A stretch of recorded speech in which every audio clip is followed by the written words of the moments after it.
Hello everyone, good morning, শুভ সকাল, আসসালামু আলাইকুম। কেমন আছো তোমরা সকলে? আশা করি খুব ভালো আছো এবং আমরাও না বেশ ভালো আছি। আজকে হয়তো তোমরা ভাবছো যে আমি আজকে কেন সালাম দিলাম, তাই না? হ্যাঁ, আজকে আমার ইচ্ছে হলো বলে আজকে তোমাদের একটু সালাম দিয়ে দিলাম। তো যাই হোক, আজকে হচ্ছে ফার্স্ট রোজা আমি রেখেছি। তো আজকে সেহরির সময় উঠেছি, প্রায় 2টা যখন বাজে তখন হাজব্যান্ড গাড়িতে যাবে বলে ও তখন খেতে চাচ্ছিল ভাত, তো তাই ভাবলাম যে আমিও খেয়ে নিই।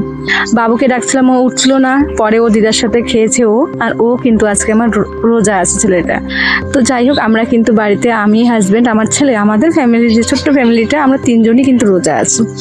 আর ওদিকে কিন্তু আমার শুধু শাশুড়ি মা রোজা আছে। মোট আমাদের বাড়িতে 4জন রোজা রাখা আছে। ফার্স্ট থেকে ধরেছি, দেখা যাক কতদিন দিতে পারি। যতদিন না আমার শরীরটা খারাপ হচ্ছে ততদিন তো দিতে থাকবো, যতদিন আমার আল্লাহ আমার ইসে রেখেছে ততদিন আমি দিতে থাকবো। আর হাজব্যান্ডকে তো বললাম, বারণ করলাম, তা সত্ত্বেও দিচ্ছে। ওর শরীরটা একদম ভালো নেই জানো, 3-4 দিন ধরে এত জ্বর, সর্দি, মাথা ব্যথা। বললাম দিতে হবে না, রোজাটা কয়েকদিন পর দিও, শরীরটা ভালো হোক, কিন্তু ও মানছেই না। ও বলছে রহমতের রোজাগুলো, প্রথমের 10টা রোজা হচ্ছে কিন্তু রহমতের রোজা, তো এই 10টা রোজা কিন্তু ও দিতে চাচ্ছে। ও বলছে যখন একদম মানে শরীর ভালো লাগবে না তখন আমি দেবো না। তো তাই ভেবে কিন্তু সবাই মিলে আমরা ধরেছি। যখন সেহরির টাইমে উঠেছিলাম একদমই ইচ্ছে করছিলাম যে আমি ভাতটা খাই, তা সত্ত্বেও কিন্তু খেতে তো হবেই, তাই না? আর এখানে দেখতে পাচ্ছ আমি এখানে, এটা কিন্তু এই ভিডিওটা যে দেখছো এটা কিন্তু হচ্ছে গতকালকের ভিডিও, বিকেলবেলায় করেছিলাম।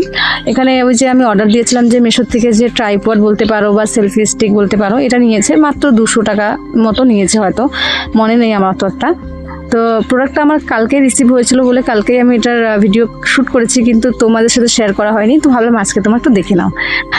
খুলতেই পারছিলাম না, এখানে বাবুকে বলছিলাম, ও জানে না। তারপর এখানে দেখলাম ওই যে একটা ছোট্ট একটা কাগজের টুকরো আছে, সেখানে দেখা যাচ্ছে যে এটা কীভাবে খুলতে হবে, কি করতে হবে না করতে হবে সব কিছু আছে।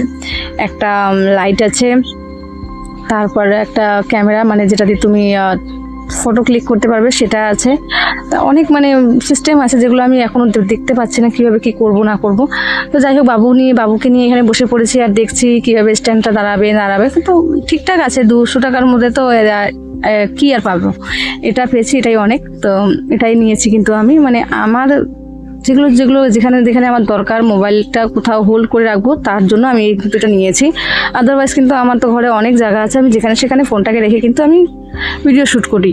তো যাই হোক, ওদিকে কিন্তু আমার বিছানা তোলা কমপ্লিট। আর এখানে বাবু দেখো, সকালবেলায় উঠে ওকে গরম লাগছিল, জাম্পারটা খুলে রেখে চলে গেল খেলতে। তো জাম্পারটা এখন ঠিক করে রাখলাম। আর ওই যে মানে বিছানাটা তো তুলেছিলাম, কিন্তু ওই যে ন্যাপ ব্ল্যাঙ্কেট এগুলো সব কিন্তু ওই ছোটো বিছানার মধ্যে রেখেছি। এখন ভাবছি সেগুলোকে ভাঁজ করে নিই, তো সেটাই এখানে ভাঁজ করে নিচ্ছে। আর জানোই তো রোজা রেখে এই যে কাজকর্ম, আজকে ফার্স্ট রোজা। খারাপ তো একদমই লাগছে না, বলবো না, ভালোই লাগছে, ওয়েদারটাও ভালো। আর আমি তো অভ্যস্ত দিতে যত দূর দিতে পারি ততটাই আমি দিই, আর ভালোই লাগছে। তারপর না আজকে একটু যাবো জমিতে, মানে রসুনের যে জমিটা আছে ডাঙ্গির পাড়ে, ওই যে অর্ধেকটাতে যে আলু লাগিয়েছিলাম, অর্ধেকটা রসুন লাগানো আছে, তো সেখানে অনেক ঘাস হয়েছে জানো। একবার তো লেবার নিয়ে লাগিয়েছিলাম, তারপর আবার ঘাস হয়েছে। তো ভাবছি এখন সেই ঘাসগুলোকে নিজেই আমি যখন তখন একটু টাইম পেয়ে করে দেবো, ঘাসগুলো তুলে ফেলে দেবো, তারপর একটু ঘইটা বেঁধে দিয়ে জল দিতে হবে।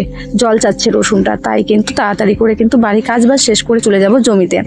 হাজব্যান্ড কিন্তু গেছে গাড়িতে, ও আবার আসবে, এসে যদি ও সময় পায় তাহলে ও যাবে, কিন্তু ও যাবে না মনে হয়, যেহেতু মানে ওর শরীরটা ভালো নেই, তার সাথে রোজা রেখেছে। তো ইভেন আমাকেই যেতে হবে, যেহেতু এগুলো তো ও তো শুধু উপলক্ষ করে, টাকা ওয়েস্ট করে, ইনভেস্ট করে, কিন্তু সবকিছু দায়িত্ব কিন্তু আমার। টেনশনটা আমার থাকে যে আমি কখন যাব জমিতে গিয়ে এটা করব ওটা করব, কখন আমার কাজটা শেষ হবে, কখন আমি ঘাসগুলোকে সবগুলো আমি তুলে ফেলতে পারবো। আমি কিন্তু এই চিন্তাতেই থাকি সারাক্ষণ। ঠিক আছে, আমার মাইন্ডের মধ্যে শুধু এই সমস্ত কিছুই ঘোরে, যে আজকে যদি একটু তাড়াতাড়ি হাজবেন্ডটা বাড়ি আসতো তাহলে হয়তো ওষুধ দিতে পারতো, বা এটা করতে পারতো, বা ওটা করতে পারতো। তো সবসময় আমার মাইন্ডে এই সমস্ত জিনিসই ঘোরে কিন্তু। তো এই যে দেখতে পাচ্ছ, এটা কিন্তু আজকে আমি ফার্স্ট, এখন আমি সেলফি স্টিক দিয়ে এটা আমি আজকে ভিডিওটা শ্যুট করেছি। এই শুধু মানে ঘরটা ঝাড় দেওয়া যেটা দেখছো এটা, বাকি সবকিছু কিন্তু আমি হাতে ধরেই করেছি। কেন জানি আমার মনেই হচ্ছে না, আমার হাতে ধরে করেই বেশি ভালো লাগে। আর হাতে ধরে করলে কি, এই যে একটু আমার মোবাইলটা কিন্তু অনেক স্ক্র্যাচ পড়ে গেছে, তোমরা জানো না, অনেকবার পড়ে গেছে ফোনটা। আমার নতুন ফোন, জাস্ট এখনো 1 বছরও হয়নি। তো কি করব, মানে সেটাই ভেবে পাচ্ছি না, যে ট্রাইপড কিনেছি কিন্তু ট্রাইপড দিয়ে আমি কিছু শুট করছি না। তো ফাইনাল লুকটা দেখে নাও আমার ঘরের, এটা হচ্ছে আমার লুক ঘরের। কেমন লাগছে বলো তো? আমার তো ভালোই লেগেছে, জানি না তোমাদের কেমন লেগেছে। তো যাই হোক, হাজবেন্ড পরে এসেছে, আমি কিন্তু অনেক আগে এসেছি। আমি এসে কিন্তু এখানে লেগে পড়েছি কাজে। আর বাড়িতে না আমি তালাটা মেরে দিয়ে এসেছি ঘরের। আর যেহেতু আমি না একটা জিনিস হারিয়ে ফেলেছি, আমার শোকেসের চাবিটা, তো তাই কিন্তু ঘরের তালা মেরে দিয়ে এসেছি। আর হাজবেন্ড বাড়িতে এসে দেখেছে আমি নেই, ও কিন্তু গাড়িটা রেখে চলে এসেছে সাথে সাথে জমিতে দেখতে। তো এখানে দেখতেই পাচ্ছ, ও কিন্তু একটু করে দিচ্ছে কাজ, যদিও বা শরীরটা একদম ভালো নেই, তা সত্ত্বেও অনেকটা কিন্তু আমাকে হেল্প করে দিচ্ছে। দেখতেই পাচ্ছে যে অনেক ঘাস হয়েছে, কবে এগুলো আমরা একাই করব না করব এইভাবে কিন্তু আমাকে একটু হেল্প করে দিচ্ছে। আর আমি একটা বালতিও নিয়ে এসেছি, যে যেগুলো যেগুলো ঘাস নেওয়া যায় সেগুলো একটু নিয়ে যাব গরুটাকে দেওয়ার জন্য। জানো, আমার গরুটা না সারাদিন খড় খেতেই চায় না, একটু ঘাস দিলে ও খুব খুশি হয়ে যায়। তো ভাবছি একটু ওর জন্য একটু ঘাস নিয়ে যাব, মানে যেমন বথুয়া, কাকড়ি, এই সমস্ত জিনিসগুলো নিয়ে যাব। আর এই যে আলুটা দেখো, আমাদের একটা সাইড কিন্তু, এই জমিটার একটা সাইড আলু ধসা ধরে গেছে। যেহেতু এখনো তো বয়সও হয়ে গেছে, ম্যাচুরেট হয়ে গেছে, তো অত একটা চিন্তা নেই। আর 3বার এটাতে ট্রিটমেন্ট করা হয়েছে ভালো করেই। আলুও অনেক ভালো হয়েছে ফলন, কিন্তু ওই তো আলুর দাম নেই, সেটা তো তোমার জানো, 3 থেকে 4 টাকা কেজি হয়তো বাজারে। তো আমাদের এই আলুর যে ভবিষ্যৎটা কি, তা কিন্তু আমার একদমই জানা নেই। তো করেছি, এটা তো কিছু একটা করতেই হবে, তাই না? তো চলো, বাড়ি কিন্তু চলে এসেছি। তারপর এসে স্নান স্নান সেরে একটু আরাম করে নিয়ে তারপর এই যে 4টা 5টা বাজে, তখন আমি কিন্তু রেডি করতে বসেছি।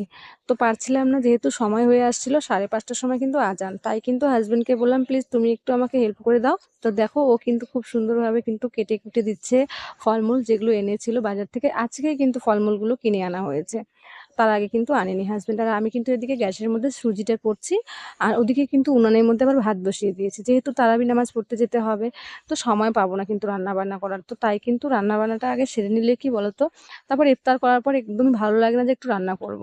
তো মাছ রান্না করব, তারপর ভাজি করব, একটা শাক কেটেছি, সেই শাকগুলো ভাজি করব। তো যাই হোক, এভাবেই কিন্তু আজকে আমার রোজাটা আমি দিচ্ছি। আর আমার শরীরের অবস্থা দেখো, আমার মুখটা কিরকম হয়ে গেছে না, একদম শুকিয়ে গেছে, কিন্তু আমার বিশ্বাস করো একদমই কিন্তু খারাপ লাগছে না। আমার খুবই ভালো লাগছে যে আমার একটা ফার্স্ট রোজা আজকে আমি দিতে পারলাম। আমার একটা রোজা কিন্তু হয়েই গেল বন্ধুরা। তো এভাবেই কিন্তু ভালোবাসা দিও, কেমন?